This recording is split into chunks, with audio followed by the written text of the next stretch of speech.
Have you ever really paused to think about your life? Yeah. Not just, day-to-day stuff, but the whole arc. Mm. Like a big journey with actual stages. We spend so much time just planning the next thing, Yeah. right? Or just getting through the week. Yeah, head down, focused on the immediate. We rarely get that bird's eye view. Exactly.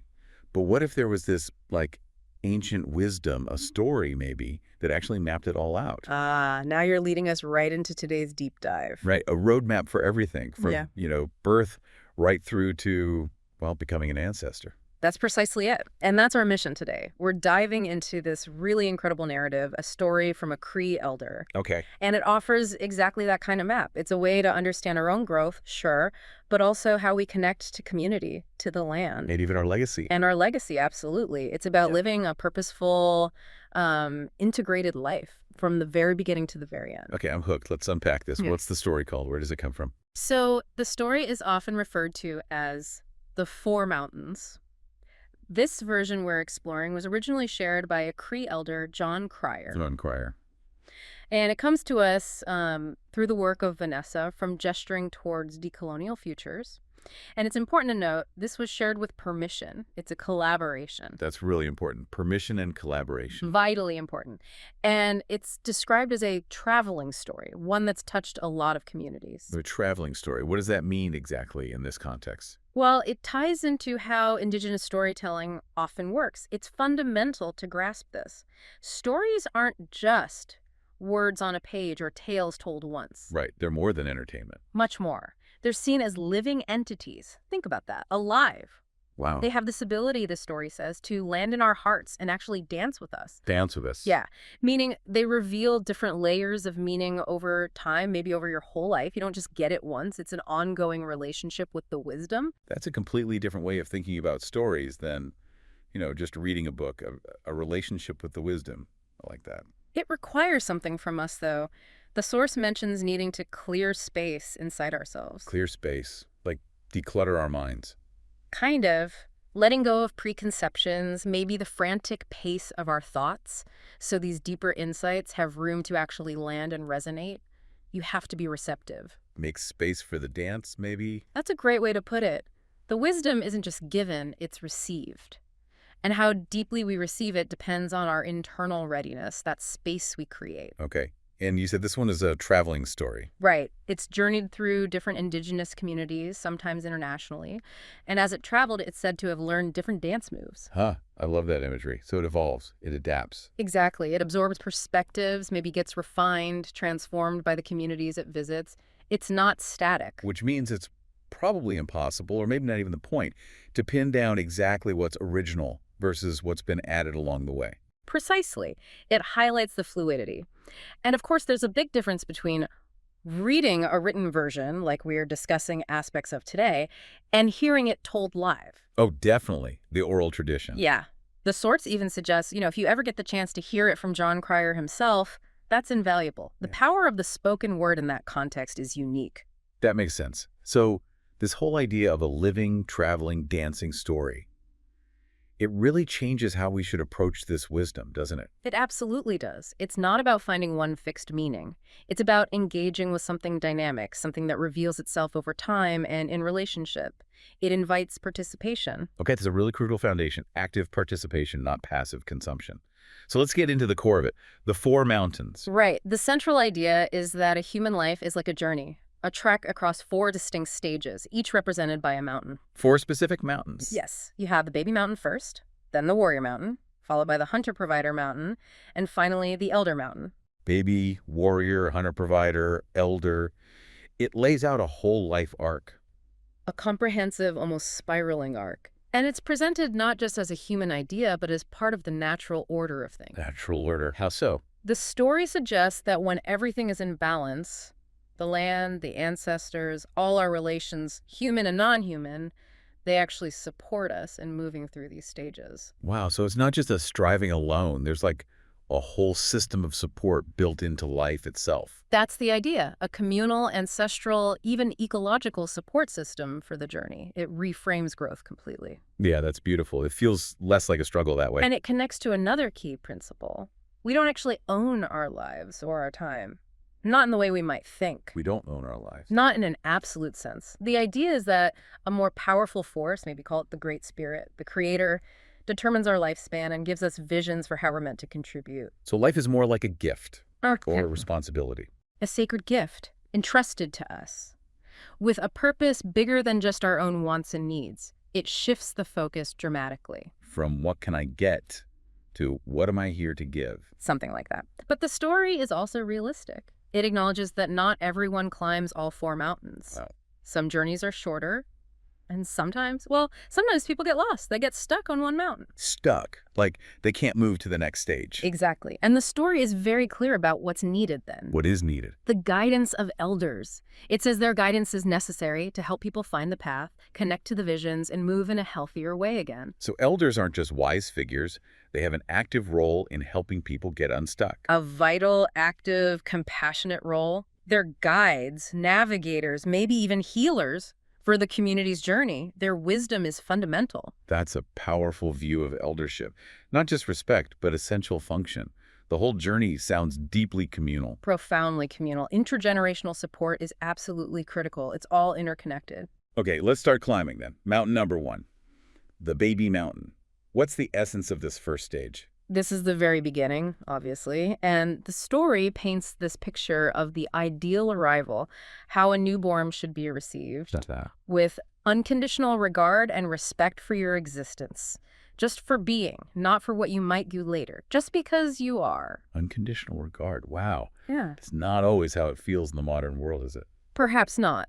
But here, the ideal is being held by parents, elders, the whole community, who are all committed to your well-being.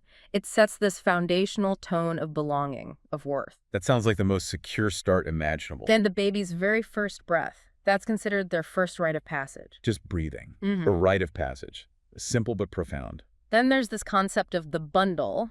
It's a metaphor, really, A bundle? for strengthening the connection between the baby's body and the collective bodies of the extended family. It's about weaving the baby into the kin group, spiritually and energetically. So it's more than just cuddles. It's like an intentional connection. Exactly, and embedding within the lineage. Yeah. And wise, healthy grandparents, grand-aunties, grand-uncles play a huge role here. The elders, again, right from the start. Absolutely. The source even says that without that strong, wise elder support, some babies cannot make it to the other side of this first mountain. That really emphasizes how crucial that extended family network is, especially the older generation. It truly does. It counters any idea that a child can be raised in isolation. That web of support is foundational. This mountain is about receiving that welcome, that deep embedding. Okay, so you're welcomed, you're bundled, you're supported. What happens as you reach the top of Baby Mountain? You start taking your first steps on your own. But, and this is key, you're still held by the hand of older relations. So independence emerges, but with continued guidance. A gentle transition. A very gentle, supported transition. And the focus of learning shifts. Shifts how? It shifts to your feet on the land. It's not just about walking, it's about learning how to feel and relate to the ground beneath your feet. Feeling the earth. Connecting. Yes. And learning how to thread your path carefully with respect and reverence for the land. The land isn't just scenery, it's a living entity that holds you. Walking with reverence. That's a powerful image. And this early connection, this feeling of being held by the people, the ancestors, the land itself, it instills this deep, bone-deep sense of intrinsic value. Because you feel part of everything. Cared for by everything. Exactly. You feel you belong inherently. You're part of creation. That secure, loved, connected start is the launch pad. That's the gift of Baby Mountain. What an amazing foundation. Yeah. Secure, loved, connected to the earth, but then Yeah. Mountain 2, the Warrior Mountain. That sounds different. Oh, it's very different. You typically enter this mountain when you can walk fully on your own. It's a major shift From dependence to a quest for individuality, for autonomy. The main rite of passage here is learning to set your own boundaries. cutting boundaries. Yeah. Okay. And encountering your own vision and place in the world, not just accepting what others tell you, but discovering it for yourself. Finding your own unique gifts. The medicines the story mentions. Precisely. Discovering what you uniquely bring, which you'll later learn to use for the community, it's that intense period of self-discovery. Think adolescence, young adulthood. Right. And that stage often comes with challenges, doesn't it? Mm. The story acknowledges that. Oh, definitely. Especially, it says, during times of social upheaval, young people feel that turmoil intensely. Why them specifically? Because of their unbound energy, that raw life force, and their drive for self-rule, they naturally push back against guidance. The classic teenage rebellion phase. You could see it that way, that urge to test limits, make your own mistakes, which is necessary, but But risky if there's no healthy guidance. exactly. If guidance is absent or unhealthy, pushing back can lead you down wrong paths. It's a vulnerable time. Needing freedom, but also needing a compass. Well put. And this mountain is where you have to fundamentally meet and wrestle with your shadows. Wrestle with shadows. What does that mean? The story uses this amazing analogy. It's like going into a very thick forest in the dark, in the middle of the night. Okay, dark forest. Sounds intimidating. It is. The trees, the ancient beings, they can see your spirit, but you're often too self-absorbed to listen. Lost in your own head. Pretty much. So the trees, the environment, life itself has to kind of shake you out of this self-absorption. And rude awakening sometimes. Sometimes. And there's this intense impatience you feel on this mountain. You want answers, certainty, now. Yeah, that feeling that you can't be okay unless you figure everything out. Right. But the land teaches something different here. It introduces you to the mystery of your existence. The mystery. Not the answers. Not final answers, no. It gives you directions, maybe visions, songs, intuitions, but just enough for the next small step. Just the next step. Wow, that requires trust. A lot of trust. And patience. The path itself is described as uneven. You have to move slowly. It forces you to develop patience, even when all your energy wants to just run. So the land itself teaches patience through the terrain. That's clever. It is. And you spend a lot of time, the story says, fighting with the shadows of the trees. There are distractions, confusing paths, many voices. Like trying to find your unique gift, your needle in a haystack, amidst all that noise. Exactly. Think about all the noise today. Social media, expectations. It's a very thick forest for young people. It sounds overwhelming. And the story lists specific fears encountered here. Oh, it does. A long list. Fear of not being worthy, fear of getting it wrong, FOMO, fear of missing out. FOMO's an ancient fear. Apparently, fear of humiliation, rejection, abandonment, loss, pain, death. Wow. Even deeper fears like, is life worth living? Am I a mistake? Am I inadequate? It's a heady burden. That's intense internal turmoil. Yeah. How do people cope with that, according to the story? Often by building an image of themselves, a mask. A mask. Like pretending to be strong, or always happy, or super rebellious. Exactly. To hide the fear and vulnerability. But the bigger the gap between that image and reality, The harder the path gets. yes, the more treacherous. You can end up walking in circles without direction for the longest time, trapped by your own mask. Just stuck. Yeah. And the story mentions that sometimes families or elders are lost too. Yeah, it acknowledges that painful reality, especially nowadays. If the guides are also stuck, maybe still wrestling their own warrior mountain shadows. Then it's hard for them to help the next generation navigate it. Exactly. And the story says, tragically, many people get trapped in this mountain, and we lose too many of them. It's a stark warning about intergenerational patterns. That's heartbreaking. It really highlights the need for healed elders, for healthy guidance. So the core insight here is about facing shadows, but how do you get through it? Well, the breakthrough often doesn't come through fighting harder. It comes through. Exhaustion. Yeah. The story describes a clearing that appears, a place of rest. But you only really see it or enter it when you're already exhausted from fighting with your shadows. So you have to surrender. Let go of the fight. It seems so. In that clearing, you can finally rest, fast, breathe, observe. You can hear your heartbeat sync with the Earth's heartbeat. A deep reconnection. Yes. And if you manage to quiet your spirit, become humble, you might be contacted Contacted. By whom? by spirits that have known and observed you. Not external gods necessarily, but aspects of wisdom, guides who know what you need. And they know about your gifts? They know the seedlings of the gifts and medicines you have inside you waiting to grow.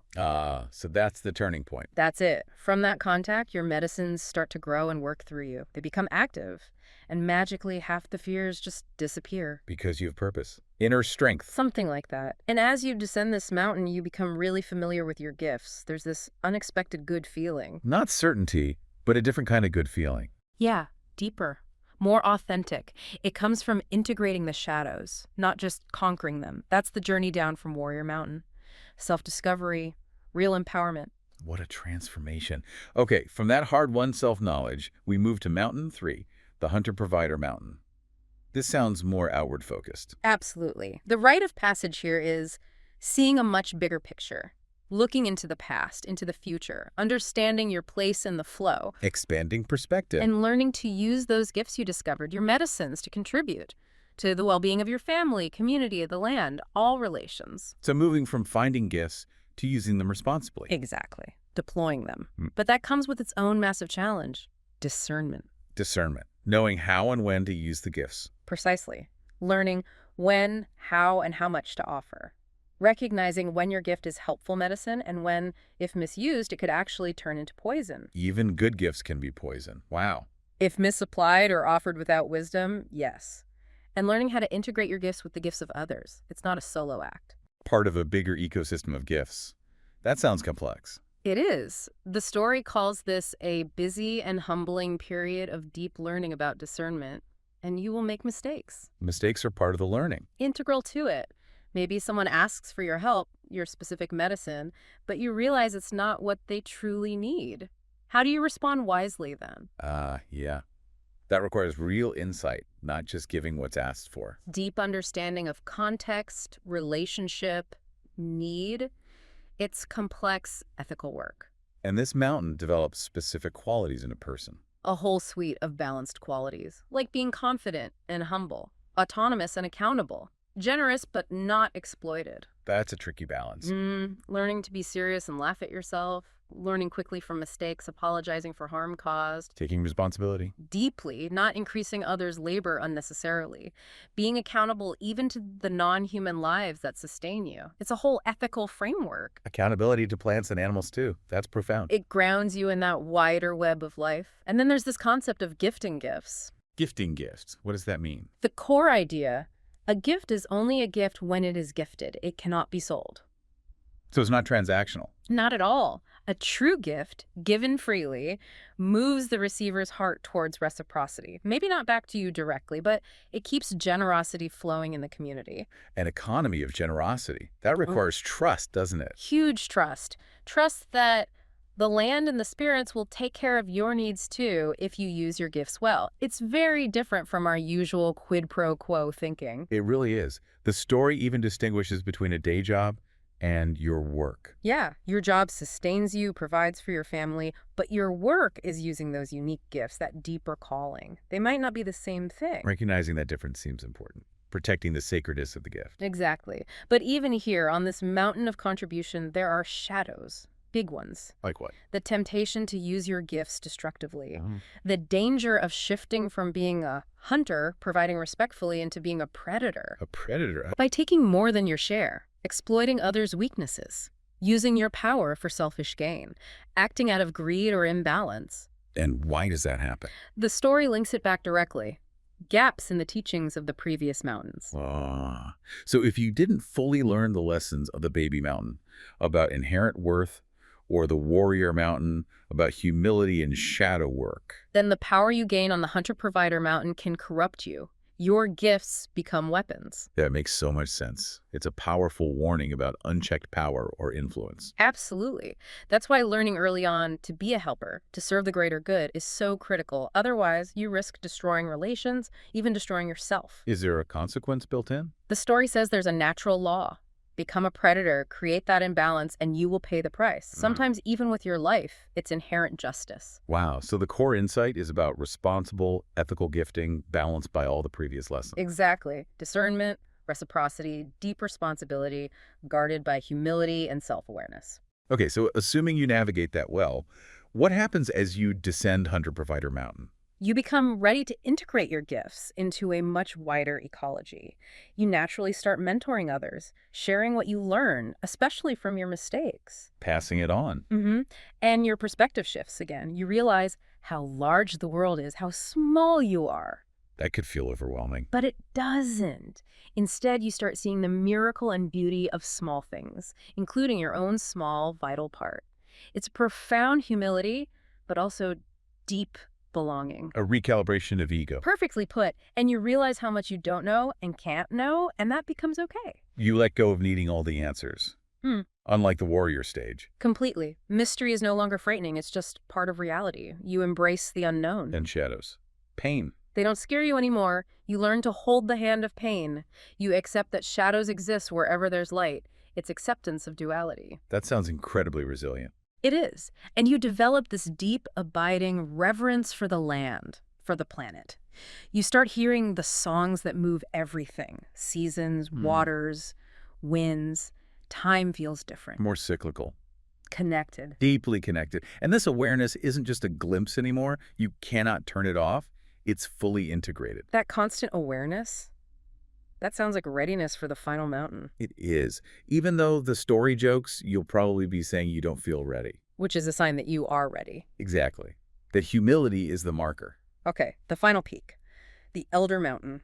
Where is this one located, metaphorically? It's located behind the first 3 mountains. Behind them, not just after. Right. Giving a vantage point, an overview of the whole journey. The rite of passage here is to help other people with their rites of passage. Guiding others. Yes. Developing your hindsight, insight, and foresight further. Becoming a master guide for the whole path. And this involves looking back at your own life. Constantly. Revisiting teachings you received, seeing deeper lessons now with this elder perspective. Old wisdom gains new depth. But how do elders actually guide? If everyone's path is unique, you said there's no encyclopedia. Right. They learn to support people by meeting them where they are at. It's personalized, empathetic, not one size fits all. Requires immense sensitivity. And to fully reach this mountain, you have to kind of retrace your steps. You need to go around all 3 mountains and visit the places where you shifted between them. Revisiting your own transitions. Why? To understand them more deeply, process remaining shadows maybe, so you can effectively guide others through those same crucial turning points. It's a final integration. Passing on your experience, especially the lessons from mistakes. Yes. But, and this is crucial, elders, like the trees on Warrior Mountain, cannot tell people directly what their purpose or direction should be. Why not? Because that vision, that connection, is ultimately between the individual and the Great Spirit. The elder's role isn't to dictate, So what is their role then? to facilitate. They collaborate with the land and help create experiences where the land itself can teach. They hold the space for that personal discovery. Wow, collaborating with the land as a co-teacher. That's beautiful. It respects the individual's spiritual sovereignty while providing that safe container. And on this mountain, elders meet people at all stages. Warriors becoming hunters, children becoming warriors. And sadly, some people who are stuck. The elder is there for all of them, a steady presence. And the journey brings them full circle Ahoy! to where the baby mountain meets the elder mountain. Exactly, a profound meeting point, beginning and end. And what happens there? Elders help welcome new life and help carry the babies up that first mountain. Why are elders particularly suited for that? 2 key reasons given. Unlike warriors, they have patience, and unlike hunters providers, they have time. Patience and time. Exactly what babies need. And there's a spiritual closeness, too. Both babies and elders are seen as being close to the ancestors, close to the source of life beyond form. A beautiful symmetry. The core insight here seems to be about humble guidance, protection, and integrating your whole life as a map for others. And using that wisdom of hindsight to protect the babies, avoiding dangers on the path, smoothing the way where appropriate, but still allowing discovery. So the elder prepares others Yes. and prepares themselves for the final transition. Yes. Because, as the story says, no one reaches the top still carrying their body. Only your spirit reaches the top. A final letting go. The ultimate transition. And when that day comes, you're ready. You pass away to the place of the ancestors. It's not fearful, but prepared, integrated. What creates that readiness, that peace? Gratitude for teachings, settled affairs, family prepared, stories passed down, those you mentored now mentoring others. A sense of completion. Yes, and peace with the enormity, timelessness, and incessant movement of the land. A profound acceptance. And how do you leave? With empty hands. You leave everything behind. You leave no footprints. Empty hands, no footprints. True detachment. You become an ancestor. You join those who came before, those yet to come, all the relations, human and non-human, who journeyed with you. An incredible vision of connection beyond individual life. Your spirit integrates all life experiences and Really? becomes one with the mystery of creation, a return to the source, fully integrated. Wow. Just, wow. What an incredibly rich, holistic map for life. It's so much more than just stages. It's this interwoven journey of self, community, land, and spirit. It truly is a living framework. So the big question then is, what does this mean for us? For you listening, how do we bridge this ancient wisdom with our modern lives? The source actually gives some questions for that, right? Like exercises. It does, and one really jumps out because it cuts right to the core of our modern systems. It asks, to what extent has your formal education prepared you for healthy eldership of all relations? Oof, that's a challenging one. Isn't it? And the flip side, to what extent has your formal education contributed to self-infantilization? Right. Basically, is our education helping us become wise, accountable ancestors or keeping us dependent? Yeah, when you think about how much focus is on job skills versus, say, wisdom or interconnectedness, it's a stark question. Does education prepare us for eldership? It really forces a different kind of evaluation, doesn't it? Beyond grades or career success. Definitely. And there was another question about role models. Yes. How many role models of healthy eldership people who don't turn back on responsibility and accountability have you been exposed to? That makes you think. Who were those people in my life? And it prompts reflection on what they taught, how they showed their own flaws to their humanity, and importantly, how you saw them might depend on which mountain you were climbing at the time. Ah, that's fascinating. Seeing an elder differently from the warrior perspective versus the hunter-provider perspective, that adds so much depth to understanding mentorship. It encourages that active reevaluation of our own experiences through this powerful lens. It helps us appreciate the journey of our elders, too. It sounds like this story really resonates with people who encounter it, the comment section you mentioned. Oh, profoundly. People describe it as so powerful and timeless, incredible and moving. There's this sense of deep recognition. Like something they already knew deep down. Perhaps. One comment that was really poignant came from someone aged 77 saying, basically, I wish I'd heard this much earlier in life. Yeah, I can understand that feeling. There's a real hunger for this kind of guidance, isn't there? A deep collective need, I think. Another comment echoed that. Most of us take too long before we hear this story.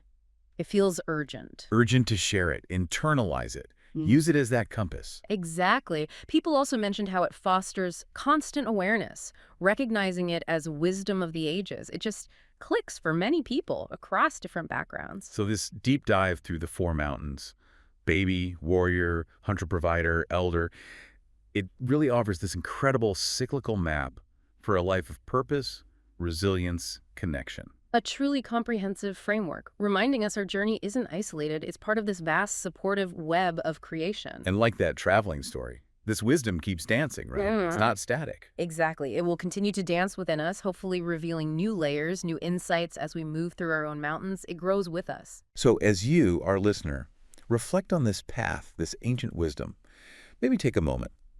Consider which mountain feels most resonant for you right now. Are you building foundations, wrestling shadows, gifting your gifts, or guiding others? And just letting that settle.